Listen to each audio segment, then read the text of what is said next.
I never made it, but I know what it takes. I'm motivated by a mix of emotion, got my statement. So I came across a foundation which is both mask proof and sweat proof. So I thought of sharing with you all. Starting off with a bare face. This is just with a moisturizer and nothing else. Foundation that I'll be using is the MAC Pro Longwear Nourishing Waterproof Foundation in the shade NC40. It comes in a packaging like so, and the consistency is kind of thick. It's not very liquidy, and I only take like a quarter of a pea size amount. I apply it slowly, like in dotted motions, and only on one part of my face, and blend it out really quickly. Because this foundation sets, you really have to take your time in blending the foundation. Otherwise, you are going to be left with unblended patches and it does not look nice. So what I do is I put dots over my face in parts and I blend this foundation out quickly. Also, you need to moisturize nicely before using this foundation, otherwise it might cling to your dry areas. I didn't face that kind of issue, but yeah, moisturization is a must. Coverage wise, I would say this is a medium coverage foundation. Anyway, I use very little quantity of it, so I have never tried building it up to a full coverage. I prefer sheer to medium coverage foundations these days because less is more for me in terms of base.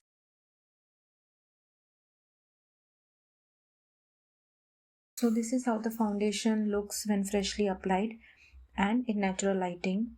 I know it looks kind of gray and looks like as it has some flashback, but it will settle down within 15 minutes or so. Yeah, the natural lighting was messing horribly with how my foundation was looking, so I had to pull the curtains down and start filming with my ring light.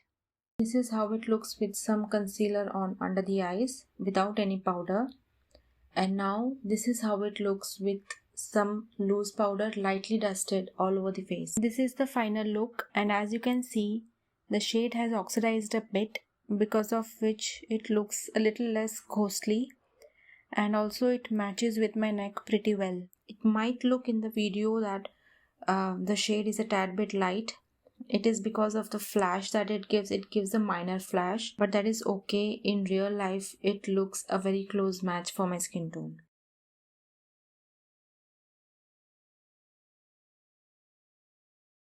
Like I said, the foundation does oxidize, and this is how it looks. The two swatches are approximately 15 to 20 minutes apart, and you can see a clear difference.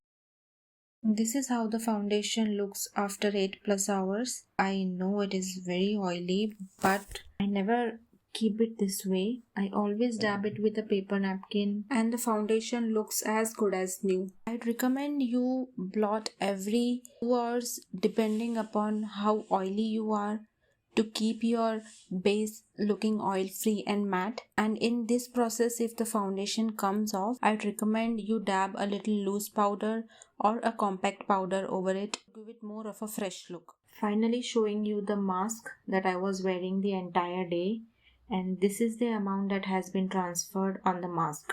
I think it's the loose powder because the foundation is still intact on my face and there is zero fading, absolutely zero fading. I assume the more compact powder or the more loose powder you apply, the more transfer is going to happen on the mask. But the foundation in itself does not transfer at all.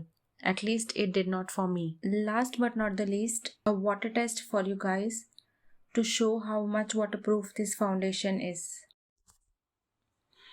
I hope you enjoyed this video, and if you did, please give it a big thumbs up, like it, and also hit that subscribe button. Until next time, bye bye.